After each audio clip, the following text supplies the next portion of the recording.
Hi, welcome to Integrative Preparedness. I'm Steve Smith. Today I want to talk a little bit about organizations and leadership, especially after an SHTF situation. There's been a lot of discussion, and I cover it in my books quite a bit, about what would happen to public service organizations after a grid down situation, fire, police, emergency medical services such as that, and not just them, but pretty much every major organization, hospitals, you can go down the list. The military also is one of the major concerns. What would happen with the military, whether it's the military bases here in the United States, whether it's National Guard, and then I'll take this down a little bit later to MAGs and militias and things like that. The idea of authority and leadership structure is a social and organizational construct that works because it's accepted by everyone in them. When the organization deteriorates, it is going to have a devastating effect on the command structure, and as a result on the integrity of the organization and the services that organization delivers. I wrote about this in some length in the second book, The Revival, and so I'm going to read just a paragraph here. I'll give you the setup. They've been invited, the people from Stonemont, and then there's been other sheriffs throughout Kansas that they've been in contact with, mostly in eastern and central Kansas, and they've been invited to a kind of a sit-down with the leadership of Fort Riley, Kansas. Now, Fort Riley, if anybody isn't familiar with it, it's a large fort in the center of Kansas. It's the home of the Big Red One. It was important in the Wild West and the expansion of the United States in the 1800s. Custer was stationed there, and it's we say that if the Army's got it, chances are Fort Riley's got some of it. So it's a fully integrated base. So anyway, they've been invited up to have a big sit-down with the leadership. They've been invited by the commanding general of Fort Riley to come up and sit down. He's invited the leaders of the different factions throughout the state that he knows about to see what they're going to do about restructuring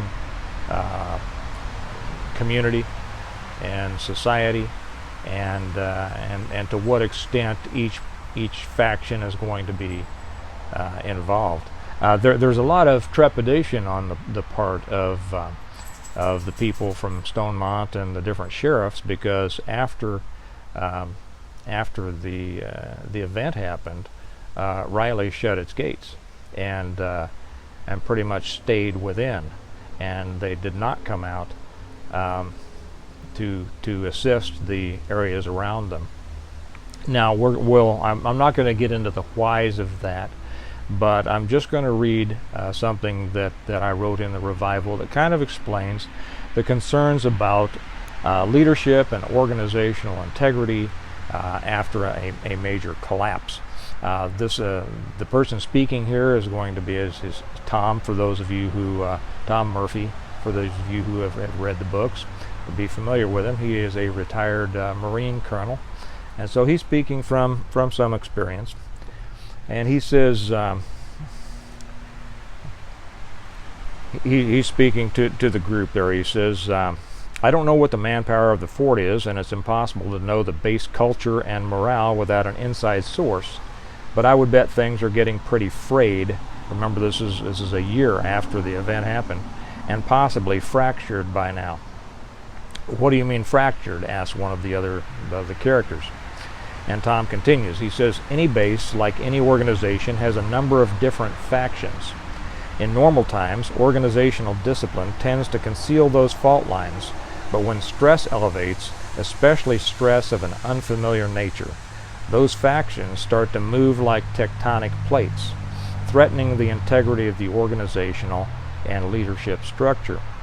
As the situation degrades, real leadership emerges, which is often different from and at odds with the formal leadership, and the command structure can crumble, replaced by a new structure that may have different priorities and goals than the old one. In essence, the situation at the fort depends on quality of leadership and the makeup of the garrison. Now this is applicable not just to organizations like the military or the police or fire or whatever. These organizations run well because they run according to rules and policy.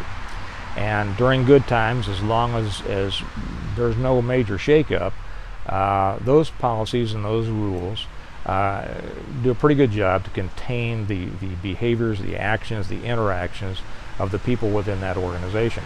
But anybody who's been in a situation, whether it's military, police, probably fire, I don't know about fire, can remember sitting around on some dark night with people of like minds and talking about, if I ran this place, I would blah blah blah, and then just follow the long laundry list of everything that the guys on the line think should be done differently, because the decisions have been made by guys who have spent the last years or decades in an office, and they're making decisions according to input and potentials that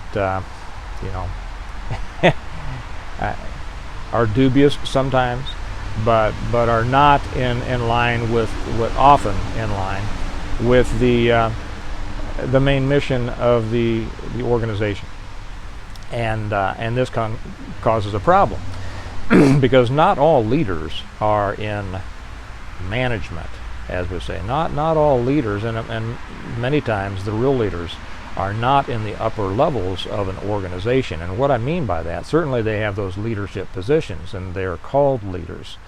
But I did a video on this some time ago about the fact that if you got your leadership by going to a school and learning how to be a leader, you're not really a leader, you're a manager. Yeah. Now you may be a leader also, but if you are, it's not because you learned it in a classroom or in a formalized leadership school. And so many times those people who do very well in an organizational setting, that follow the rules and do what they're supposed to and stay within kissing distance of their next promotion, they rise to the top, and all of a sudden they're the ones making decisions for people who are actually doing the job, and that's where most of the real operational leaders can be found. We had a saying that when managers are busy trying to do things right, leaders are busy doing the right thing, and that's often the case. So when a stressful situation comes about, those cracks are going to be seen, and very often an old leadership structure will be thrown off by the people who say, okay, well, we're not gonna be dealing with this candy ass horse hockey anymore. We're going to do the things that we know need to be done to get done what we need to. So this doesn't only apply to those formalized government or corporation structures. It can also apply to mags and militias and groups and whatever. And this is something that's important to keep in mind. That, and I've said before, organizations of whatever kind that are formed before an event, okay, it's difficult to know whether that leadership structure will be able to be maintained through and then after the event. Very often, and the larger the group is, the more chances there are that there will be fractures within that organization, and a different leadership will evolve. Also, the more rules that an organization, okay, I have to have him splice this, it's my fault, not his, but I was saying that the more rules that an organization has, it usually means that the more rules they think they have to have. And those rules themselves can be the slots into which wedges of different opinions, different ideas can be driven to drive apart fragments of that organization. This is why I'm not a big rules guy. This is why I'm not a big pre-event organization guy, where you get a bunch of people together and say, "No, you agree to do this and you agree to do that, and we're all, if you don't do that, you can't be." You don't have rules for your friends, do you? That's kind of the way that I look at it. Naturally, there are understandings. Hopefully there are understandings of behavior and and mutual assistance and cooperation. That's what a friendship is. And when somebody kind of lets things down from that friendship, it's kind of obvious to people, and they just kind of fall away, or that person loses their spot in that organization, or whatever. And it doesn't have to be something. If there were rules and then you had people going, "Well, you broke this rule, and you got to do this," I tell you, that is a recipe for hard feelings and some potential bad things down the road. So the lesson that I'm getting across here is, number one, realize and expect that leadership and organizational structure will change after a catastrophic event, just like sometimes they do after a non-catastrophic event. And the more you rely on rules and policies and expecting people to be obedient to certain group expectations in a formal way, the more you're setting yourself up for fractures. So just think about this and keep it in mind that in the event of a catastrophic collapse, formal organizational structures and leadership will change. Most will probably collapse completely. Some will simply change, and you have to be ready for that. So my advice to that is simply always realize that you are the final decision maker in your group, meaning your family or for you personally or whatever. And to the extent that you get along with other people in a cooperative manner for the benefit for all, it's going to work. But in any situation to where you have a leadership that does it out of rules and policies and such as that, you're going to be set up for some real problems. So just keep that in mind, and you can also see this kind of at work in your own life, probably if you work a job somewhere. But keep that in mind, and have a great day. And remember that we prepare well today in order to live well tomorrow. Take care. See you later. Bye-bye.